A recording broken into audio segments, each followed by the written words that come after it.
everyone, welcome to Erin Explains, the show where my friend Erin explains something to me. And today you are explaining... Oasis. Oasis. Now, you're not explaining Oasis in the Writ band. large. Right. No. Because, I guess full disclosure, I myself am not an Oasis fan, never have been. In the 90s when they first came out, I really disliked them, and if somebody had told me that they liked them, I would have said, "What, are you crazy?" But I have grown as a human being since then, and I'm less interested in those kind of reactions. So I'd rather ask you, since you had gone to see Oasis 2025, the current concert tour. Yes. And you yourself were not a huge Oasis fan back in the 90s. No, not really. But you didn't dislike them like I did. But I am curious why, what you got out of it. Not in a, justify it sort of explanation, but why is Oasis now 30 years after the fact reuniting and doing this tour? Why is it so popular? Why are people going to it? Why did you go to it? If you can explain that. Well, I think that that's a very good question. And I think that you are not alone in asking that question. And in fact, I had that question as well. Okay. I mean, to be perfectly honest, the reason why I went was a couple of years before a group of friends and we went to see Pulp in Sheffield and Blur in London at Wembley Stadium. Right. It was because we really loved those bands. Right. And we were initially going to see Pulp, and then Blur ended up being at around the same time. So we went to see both of them. And then when Oasis announced this Live 25 tour, we thought, well, this is the Britpop trifecta. Right. Let's try and see if we could get some tickets. And we... Britpop hat trick. Yes, we'd have a Britpop hat trick. In that we underestimated how big this thing was going to be. Okay. We thought, oh, well, maybe we'll go to the UK again and see them in the UK. That would be an exciting thing to do. Which is what I initially thought when you said you'd gotten tickets to Oasis, because it was around the time you were going over there. Yes, I have family in the UK, so this is the reason why. So anyhow, we tried to get the tickets in the UK, completely impossible. Right. We tried to get the tickets in the United States. Those sold out almost instantaneously as well. And then we ended up being able to get 8 tickets amongst the big group of us who had signed up to get them. We're talking, 8 people signing up to get these tickets. And then we ended up with getting 8 of them in Toronto. Okay. Now, our group of people comes from different parts of Canada as well as the United States. So we're traveling to go to see this show. So we underestimated how important and that people felt about this. They wouldn't have been selling out in the 90s. In Britain, but certainly not in the US or Canada. They were big, but they weren't that big. No, I mean, and what's interesting is, one of the first lines of there's a New York Times column that came out sort of talking about this phenomenon and saying that Oasis was selling stadiums like Beyonce. And that just seems kind of exactly. Shocking. I see the look on your face, like shocking, that at such speed. And so there was this real appetite for this band. And it's something that I had the question as well. So I spent some time kind of looking into this. And there's a range of different reasons. I mean, obviously, Gen X nostalgia is a thing right now. Of course. I mean, this channel exists. Yeah. So Gen X nostalgia is a thing. But also, there really appears to be this thing that Oasis has, which is this just pure, earnest sense of rock and roll. Now, I mean, I am not going to say that they're a bad band, but Blur's got the songcraft. Right. Pulp has the stagecraft, I'd say. And Oasis, they're just plain and simple rock stars. And I think that people really wanted to go to something that allowed them to embrace this kind of... a pure rock star. Just a pure Yeah, are there new, because I don't listen to new music, other than Sabrina Carpenter. I'm listening to that all the time these days. Check out our earlier episode. But are there like just straight up rock bands anymore that are like big? I mean, there are. I mean, you can think of a band like Hozier, for instance, but this 90s album-driven rock act. Okay. With a real kind of earnest desire to be a rock star, no irony whatsoever, right. Is something that I think really spoke to people and speaks to people who really would love to have access to a monoculture. Younger people have kind of figured out how to do that. Taylor Swift is a perfect example of monoculture. Of monoculture, sure. of people converging on a particular artist, a tour where people come together. Right. And yes, it wasn't that older people weren't allowed to go to that, but Taylor Swift arguably is a millennial phenomenon, and even a Gen Z phenomenon, and that would be even a bit of a stretch. Yeah. But for Gen X folks, who do we have unless we reach back in the past like this? Right. And I think that Oasis kind of created that opportunity for people to come together. Now, what's interesting is that in our world of political polarization, there's been a sense that what Oasis and the success of Oasis's Live 25 concert tour demonstrates is, a fist up against the woke masses,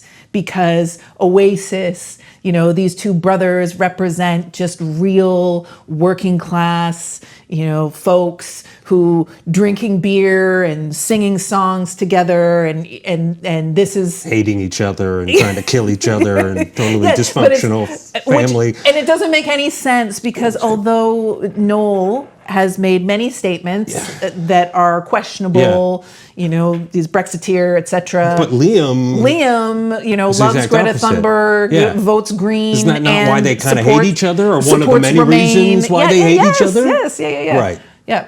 So, but people have been trying to kind of think about what this is. So we've got the desire for a Gen X monoculture. Right. We've got this potentially being some sort of strange right-wing celebration, which makes zero sense. Right, yeah. But then we have the third thing is that it's an opportunity for men to get together, get drunk, put their arms around each other, sing songs, sing Champagne Supernova, and that it's actually an opportunity for positive masculinity. That's another argument that's been made. Well, that would be the exact opposite of argument number 2, wouldn't it? Exactly. So it appears that Oasis kind of can be all things to all people. Right. And maybe that's why people are so obsessed with it. And maybe that's why people are so enthusiastic about it. They're so enthusiastic that, I wrote a short little essay on my Substack about my experience. Right. And I stated my own personal opinion, which is that the Toronto venue was really, really bad. Right. Which is it's horrible. Even Liam Gallagher said himself, it looked like it had been built 30 minutes ago. Right. What is the venue called? It's the Rogers Stadium. This is the new Not one. to be confused with the Rogers Centre. Right. This is the new stadium, music stadium they built in the old Downsview Airport area. It's really not great at all. Where the SARS festival was. Yes. Yeah. It's 20 years ago. It's pretty terrible. Okay. Yeah. But so I said that, and then I also said that from my personal perspective, I really think the best Oasis is when Liam is singing, and I wish that he sang all of the songs all the time. And people got so incredibly upset. And it was really interesting because for me, it was not like the 90s where, you had, and if you're interested in reading about this, Khalifa Sine has written about this in, actually, let me say that again because I mispronounced his name. If you're interested in this, I can't pronounce his name. Well, I don't know. How do you pronounce that name? I don't know. I don't know who you're talking about. How do you pronounce? Pronouncenames.com. Khalifa. Oh, okay, so I had it right. You had it right. If you'd like to spend some time reading about this, there's an article by Khalifa Sine, longtime New Yorker music critic, in the most recent issue, where he's talking about how music criticism has become less critical for a range of different reasons, but just this idea that people are much more positive these days. And, you know, there's the stan culture that makes it difficult for people to critique various... Well, you're a hater. Yes, if you have any kind of critique of anything, doesn't matter the validity, doesn't matter how personal. Yes. My perspective, it doesn't matter. You're a hater. Yes. And you should be driven off the earth. I really enjoyed the show. I thought the show was great. But I made some comments about how, you know, I really think that for me, the band is defined by Liam's voice. Right. And I, in certain areas of the internet where they're talking about Oasis, got a lot of feedback about this fact that, you know, how dare I make any kind of comments about A, the venue where they performed, and B, what I said about Liam is just completely wrong. Which is insane. Like, okay, we're now going past just the artist that you want to lavishly like praise and you can't say anything bad about, to now the venues that they're playing. It's not like they built the venue. They're just playing. They're renting it, and right? They insulted it themselves. Okay, so you can't even do that now. All right. Oh, okay. I feel like after seeing Oasis, you know, I was glad that I had that opportunity to witness that. It was really nice to see how many people were posting about it, thrilled about having seen live music. But I think that live music is great, you know, all the time. But I really feel that the key thing is, and maybe the person who said that it was an opportunity for men to get together to sing along to these songs, etc., sort of had something there, because that was the best part of the whole thing. And the karaoke sing-along. The karaoke sing-along. I know some people don't like that, but you know, you watch those shows, the Eras tour. Right. Things, and you see the passion that these folks that are there are singing. And I've never really, Taylor Swift hasn't spoken to me in that kind of way. And to be in a situation where, you know, you're with your friends who remember this band, who loved these songs, and really and truly, Oasis has made some wonderfully, transcendentally great songs, and singing them together with your fellow Gen X friends, you know, whether it's Wonderwall or Champagne Supernova or Don't Look Back in Anger or Slide Away or any of these songs that were on albums that were listened to from beginning to end back in the 90s.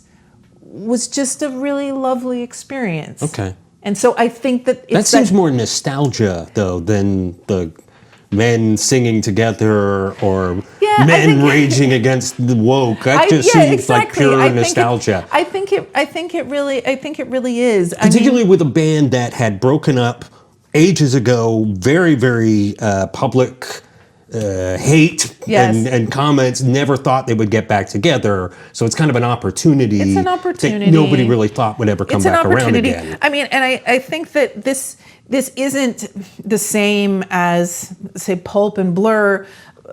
Pulp just had a new album out and is touring a new album. Right. Blur, right before I saw them at Wembley, had a new album out, and it was part of their material that they performed. It wasn't just old stuff. But Oasis was basically performing the best that they produced primarily in the 1990s. Right. None of their solo stuff. No. It was primarily Definitely Maybe. Right. And What's the Story, Morning Glory. Right. That's what you got. And they performed it well, and they got rapturous applause. So it was play the hits and just play the hits and make the money tour. No new crap. Taking care of business now. Except they really seemed like they were into it, you know. And I think that also was kind of part of it. They said the performance didn't seem phoned in. No, it didn't seem phoned in at all. Like it seemed there. I mean, there's obviously attitude. The sort of the cocksure Liam Gallagher attitude was all there. But that was the point. You got to see that. Right. And maybe when it comes right down to it, Oasis wasn't a stadium band in North America in the 1990s, right. but they were a stadium band in the UK in the 1990s. Oh, okay. In North America, we never got to witness what the UK did. Right. And maybe now we It's have. another opportunity Now for we that, have. to experience that. Okay. Okay. I guess that explains it. Guess so. Doesn't make me like them anymore, but Don't tell anyone on the internet. yeah. Yeah. Too late. Okay. Well, thanks for that. Like, subscribe, leave comments, rage about how much you love an Oasis and how much you hate me because I don't like Oasis and MAGA forever or anti-woke or pro-woke or Greta Thunberg. Leave a comment. Let us know. See you next week.